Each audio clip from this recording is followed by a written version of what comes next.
over the holidays. I've also had a chance to reflect and have had long talks with my family about our future. Throughout the course of my career, any success I have personally achieved has been because of their support and with their encouragement. So last night over dinner, I told my kids about the decision that I'm sharing with you today. I intend to resign as party leader, as Prime Minister, after the party selects its next leader through a robust, nationwide, competitive process. Last night, I asked the President of the Liberal Party to begin that process. This country deserves a real choice in the next election, and it has become clear to me that if I'm having to fight internal battles, I cannot be the best option in that election. மீண்டும் மற்றொரு நிகழ்ச்சியில் உங்கள் அனைவரையும் சந்திப்பதில் மிக மகிழ்ச்சி அடைகின்றோம்.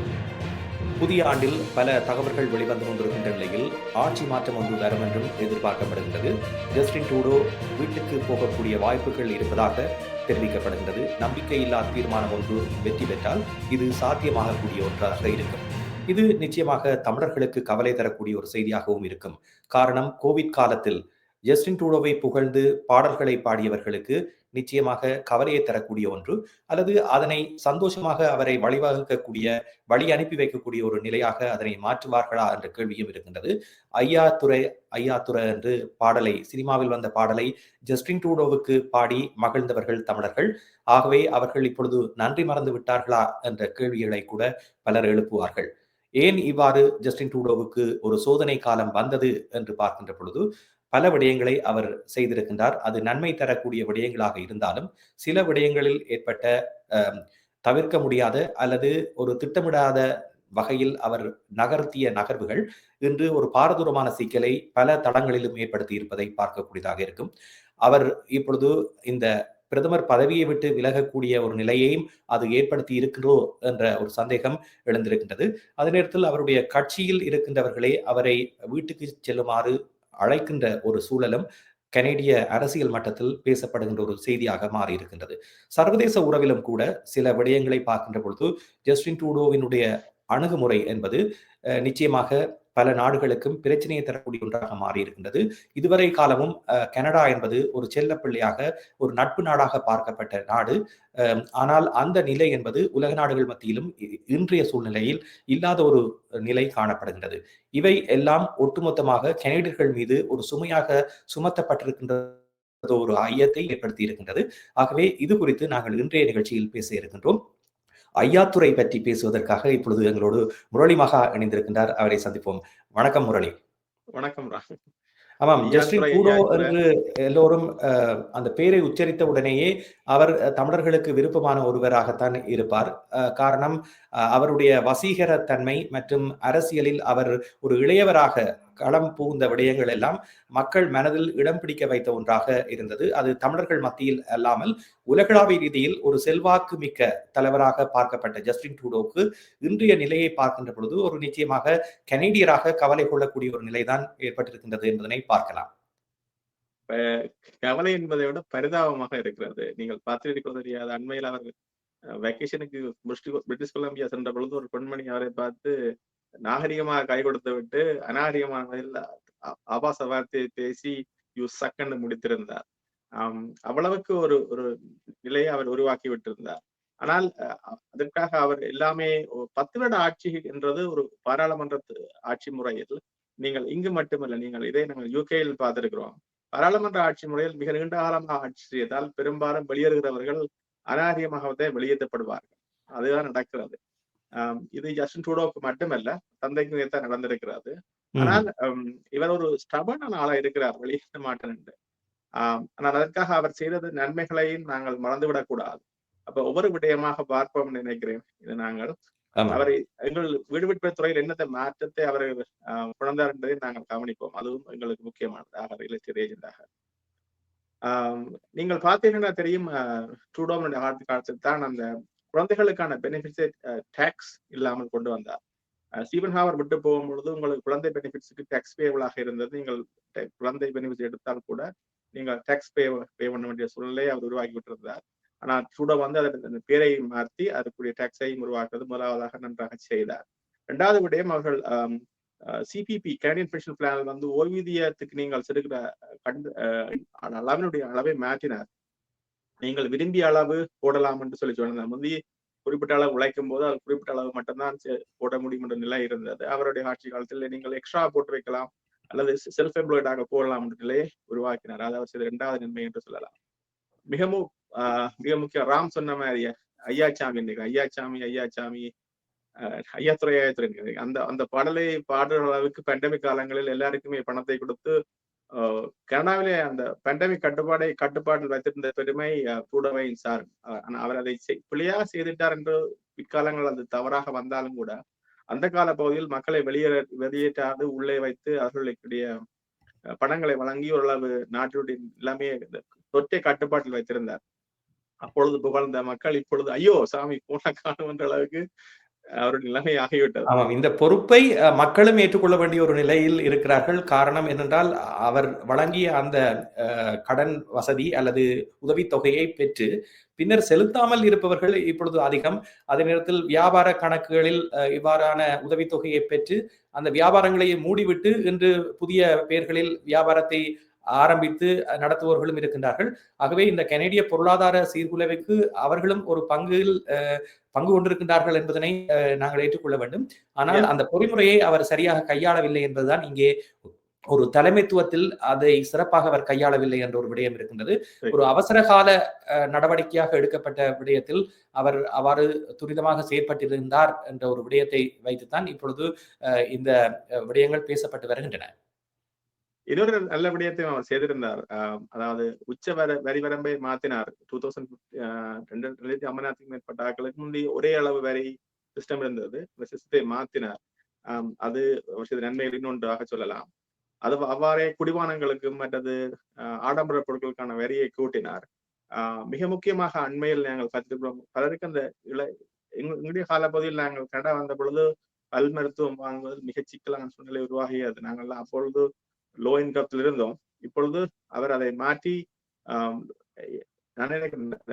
உச்ச வரம்பை நான் மறந்துவிட்டேன். ஆனால் குறைந்த வருமானம் உள்ளவர்களுக்கு நான் பல் மருத்துவத்துக்கான இதை சில பிள்ளைகள் குழந்தை பிள்ளைகள் மிகவும் கஷ்டப்பட்டார்கள் அந்த காலங்களில். அந்த பல் மருத்துவ சேவையை அவர் உருவாக்குவதில் இலவச $90,000. ஆமா, அதை அவர் செய்ததில் மிக முக்கிய பங்கு. அது வேறு மட்டுமல்ல, எங்கள் ஜஸ்மீர் சிங்கை நாங்கள் சேர்த்துக் கொள்ள அவரும் அதிலே முக்கியமாக நின்றார். இவ்வாறு பல்வேறு நன்மை செய்திருக்கிறார். அண்மையில் நீங்கள் இதையும் கொண்டிருக்கிறார், என்ன பார்மசூட்டிக்கல் இன்சூரன்ஸையும் கொண்டிருக்கிறார். ஆனா அது எவ்வளவு கன ப்ரொவின்சஸ் அதை ஏற்றுக்கொள்றதாக இல்லை, ஒன்றை ஏற்றுக்கொள்ள மாதிரி தோன்றவில்லை. ஆனால் அதையும் அவர் ஏற்படுத்தியிருந்தார். அவ்வாறு பல்வேறு நன்மைகளையும் செய்திருக்கிறார். ஆனால் அவர் ஏதோ துரதிருஷ்டவதமோ அல்லது அவர் நீண்ட காலமாக ஆட்சியில் இருந்ததோ அல்லது நீண்ட காலம் ஆட்சியில் ஏற்பட்ட சலிப்புத்தன்மையோ இந்த அவருடைய ஆரம்ப காலங்கள் மிக உற்சாகமாகவும் ஒரு எனர்ஜெட்டிக் பர்சனாகவும் ஒரு சாமிங்காகவும் இருந்த ஜஸ்டின் ட்ரூடோ பிற்காலங்கள் 2வது 3வது ஆட்சி காலங்கள் மிக ஒரு சோர்வடைந்த மனிதராக மாறுகிறார் போல தோன்றுகிறது. அதே நேரத்தில் ஒரு சுமூகமான நிலையில் சிலர் செயற்படுவது ஒரு விதமாக இருக்கும். ஒரு பிரச்சனைகள் வருகின்ற பொழுது அவர்கள் துவண்டு விடுகின்ற தன்மை சில அரசியல்வாதிகளில் தலைவர்களில் இருப்பதை பார்க்கின்றோம்.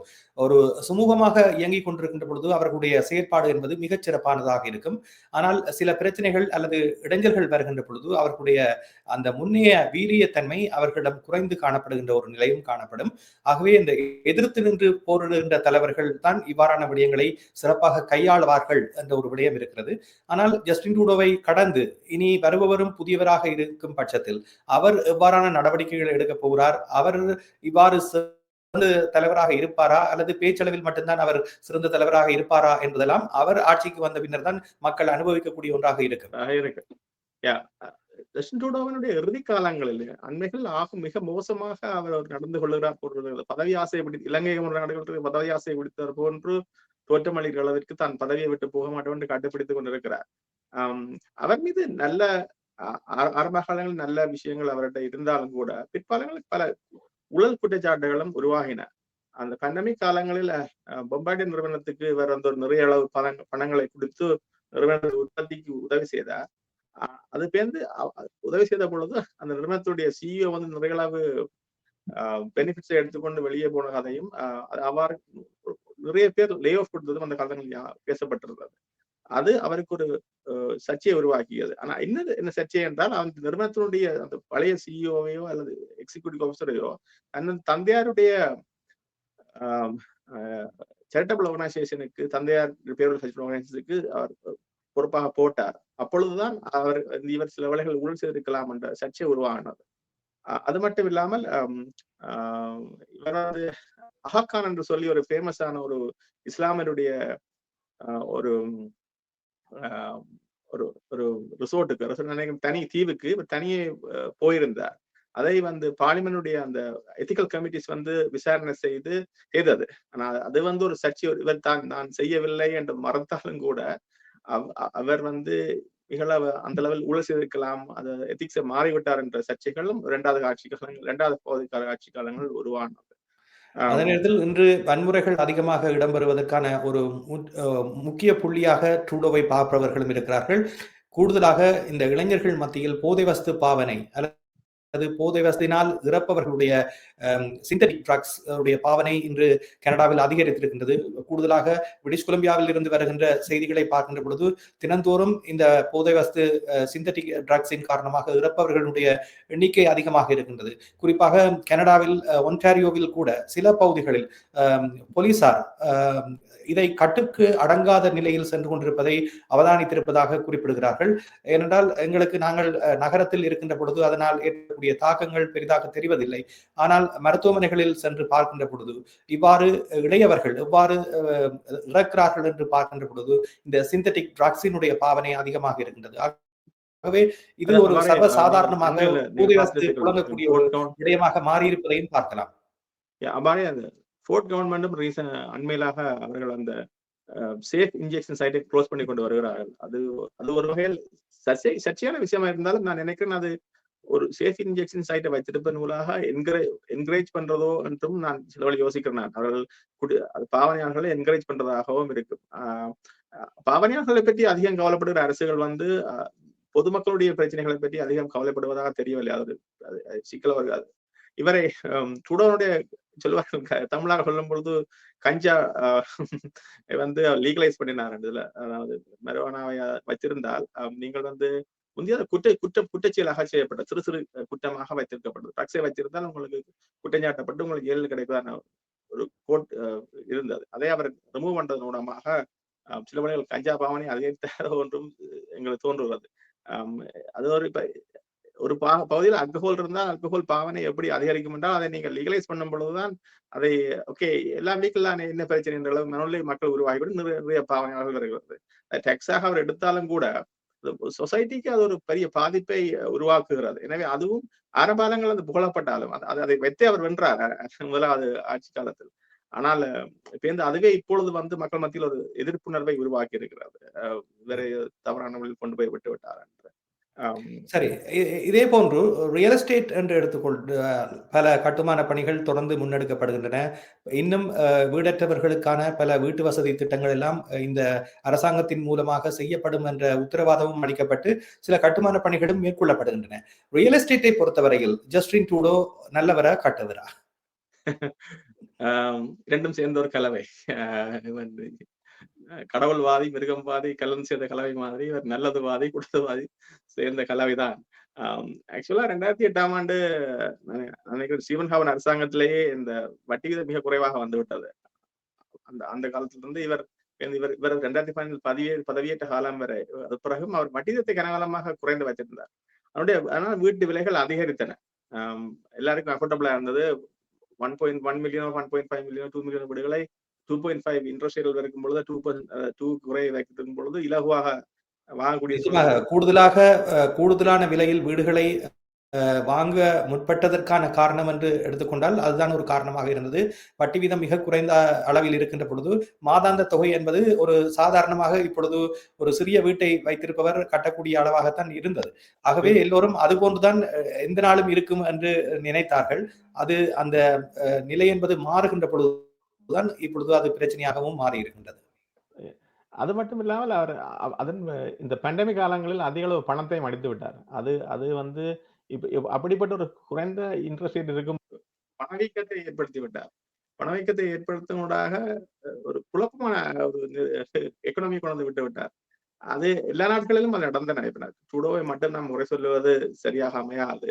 அமெரிக்கா போன்ற நாடுகளில் இதே அளவு பிரச்சனை அதை எதிர்கொண்டார்கள். ஆனால் அதுக்கு பிறகு அரசாங்கம் கட்டுப்பாடுகளை விரைவிக்க அதன் விளைவுதான் இவரும் சிடாரண்டு ஓடி போய் இன்ட்ரெஸ்ட் ரேட்டை கூட்டுறதுக்கான முயற்சியில் ஈடுபட்டார். அது அதிக அளவு பணங்களை அதாவது உங்களோட பொருளாதாரத்துக்கு இல்லாம அதிக அளவு பணங்களை செய்தன் ஊடாகவும் இவர் வீட்டு சந்தைகளில் பெரிய தாக்கங்களை ஏற்படுத்தினார். வீட்டு விலைகள் இப்ப இன்ஃபிளேஷன் வரும் பொழுது பொருட்களுடைய விலைகள் அதிகரிக்கும், லேபர் அதிகரிக்கும். அப்ப அது ஒரு ஒட்டுமொத்த கட்டுமானத்தினுடைய கோஸ்டையும் கூட்டும் பொழுது வீடு விலைகள் ஆட்டோமேட்டிக்காக கூடும். நீங்கள் யோசிச்சு பாருங்கள், முந்தைய ஒரு காலத்தில் ஒரு கனேடியன் டாலர் 79% இருந்த அமெரிக்கன் டாலர் இப்போது 69-67 எல்லாம் வந்து விட்டது. அதுக்கான காரணம் என்றால் அதான் பிரச்சனை. இன்ஃபிளேஷன் பணவீக்கத்தினுடைய காரணத்தில் அதை ஏற்படுத்துவதாக இதை உற்பத்தி. அது மட்டும் இல்லாமல் கவர்மெண்ட் கன்ஸ்ட்ரக்ஷனை அவர் வெளியேறி விட்டார்கள். அது ஒரு பிரச்சனை. அஃபோர்டபிள் ஹவுசிங் இல்லாததுக்கு நீங்க அண்மையில் பார்த்திருப்பீர்கள், ஒரு சிபிசியில் ஒரு நிகழ்ச்சி போயிருந்தது. ஸ்டாலை ஒரு நிறுவனம் ஒன்று டொரண்டோவிலே மிக குறைந்த விலை உள்ள அபார்ட்மெண்ட்ஸை வாங்கி அவர்கள் ரெனோவேட் பண்ணி போட்டு கொண்டவனியமாக விற்கிறார்கள். அதனூடாக அந்த விற்கிறார்கள். அல்லது அப்படி போக மறக்க நினைக்கிற மக்களுக்கு அந்த சர்வீஸ் கொடுக்காம விடுகிறார்கள் அந்த அபார்ட்மெண்ட். அப்ப என்ன நடக்குது என்றால் அவர்கள் வெளியேறி இன்டிரெக்டாக வெளியேற்ற முயற்சிக்கிறார்கள். இதன் விளைவு நடக்கும் என்றால் வீட்டுல விலைகள் அதிகரிக்கும். அப்படி அரசாங்கங்கள் உட்கட்டுமானத்திலிருந்து வெளியேறுவதன் ஊடாக அஃபோர்டபிள் ஹவுசிங்குடைய எண்ணிக்கை மிக குறைவாக ஆகிவிடுகிறது. அதன் விளைவாக மக்களுக்கு போதிய அளவு யூனிட்ஸ் இல்லாமல் இருக்கும். ரெண்டல் ஹையா இருக்கிறது. அதையும் இவருடைய ஆட்சி காலத்தில் தான் தந்தது. ஆமாம். இப்பொழுது ஒரு ஆட்சி மாற்றம் வந்தால் அவர்கள் இவற்றையெல்லாம் நிவர்த்தி செய்வார்களா என்ற கேள்விதான் பலருக்கும் இருக்கின்றது. ஜஸ்டின் ட்ரூடோ செய்த நன்மைகள் என்பது கனடாவுக்கு மிகவும் வரவேற்கத்தக்க விடயங்களாக இருந்தாலும் அவருடைய சில முறைகேடான தீர்மானம் அல்லது திட்டமிடப்படாத தீர்மானங்கள் என்பது நிச்சயமாக சந்தை நிலவரத்திலும் பல்வேறு தாக்கங்களை ஏற்படுத்தி இருக்கின்றது. அவர் இந்த ஆட்சியிலிருந்து விலகி புதியவர் வருகின்ற பொழுது இவற்றை களைவாரா என்ற ஒரு கேள்வி மக்கள் மத்தியில் இருக்கின்றது. ஆனால் அவர் செய்த நன்மைகளை இன்றும் ஒருவரும் மறக்கப் போவதில்லை. காரணம், நாடு இருக்கின்ற தற்போதைய சூழலில் தான் அவர் மீதான அது ஒரு விரக்தியாக மாறி இருக்கின்றது என்பதனை இந்த நேரத்தில் நாங்கள் கூறிக்கொள்ளலாம். இன்னொரு விடயம் முக்கியமாக சொல்ல வேண்டும் நினைக்கிறேன். இவரை மீது இன்னொரு குற்றச்சாட்டு நான் கதைக்கிற மாதிரி அதிக அளவு இன்டர்நேஷனல் ஸ்டூடெண்ட்ஸையும் அதிக அளவு டெம்பரரி எம்ப்ளாயிஸையும் உள்ளுக்கு எடுத்தார்.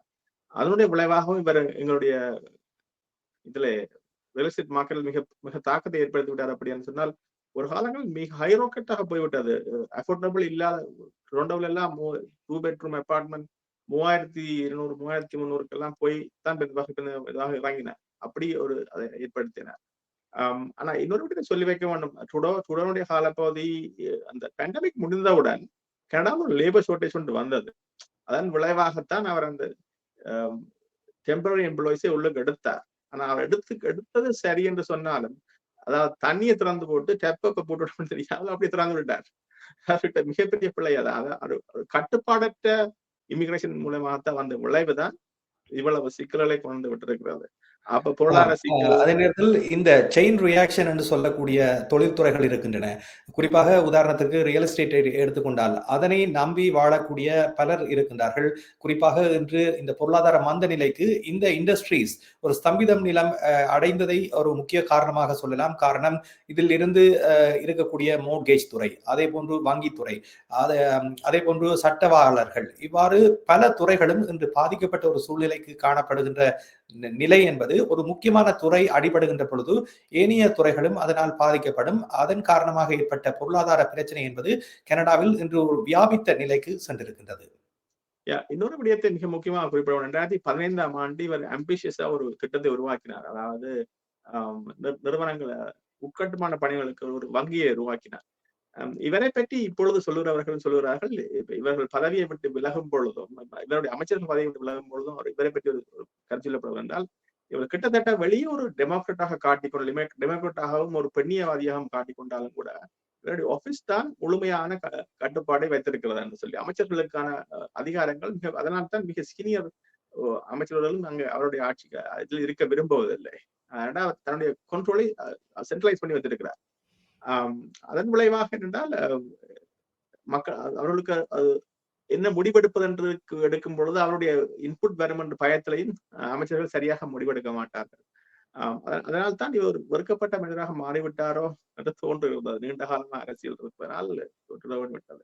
பெண்ணியவாதியாகவும் ஒரு என்ன ஒரு சாமிங்காகவும் ஒரு வெல் ஸ்போக்கனாகவும் வந்த ஒரு ஒரு ஒரு பிரதம மந்திரி ஒரு 10 ஆண்டுகளில் மிக கேவலமாக பேசப்பட்டு வெளியேற்றப்படுகிறது என்பது ஒரு கவலைக்குரிய விடயம். அவருடைய ஆட்சி காலங்கள் நிறைய நன்மைகள் நடந்திருந்தாலும் தவறுகள் நடந்திருந்தாலும் எல்லா ஆட்சி காலங்களும் தவறுகள் நடக்கும் என்றாலும் ஒரு கிட்டத்தட்ட அவர்களை அவருடைய கோக்கஸ் மெம்பர்ஸே வெளியே போகிற அளவுக்கு சொல்ற அளவுக்கு அவர் நிலைமை வந்திருக்கு. நான் நினைக்கிறேன் அதே நேரத்தில் ஒட்டுமொத்த லிபரல் கட்சி என்று பார்க்கின்ற பொழுது கூட பலர் குடிவரவாளர்களாக வருகின்றவர்கள் ஆதரவு தெரிவிக்கின்ற ஒரு கட்சியாக லிபரல் கட்சி தான் இருந்து வருகின்றது. இன்றளவும் கூட அந்த நிலை இருந்தாலும் கூட அவர்களாகவே மனமு வந்து அந்த கட்சிக்கு வாக்களிக்கக்கூடிய நிலையில் இன்று இல்லை என்ற ஒரு நிலை காணப்படுகின்றது. அதற்கு காரணம் அந்த கட்சியை சார்ந்தவர்களும் அந்த கட்சியினுடைய தலைமையை ஏற்றிருப்பவர்களும் தான்.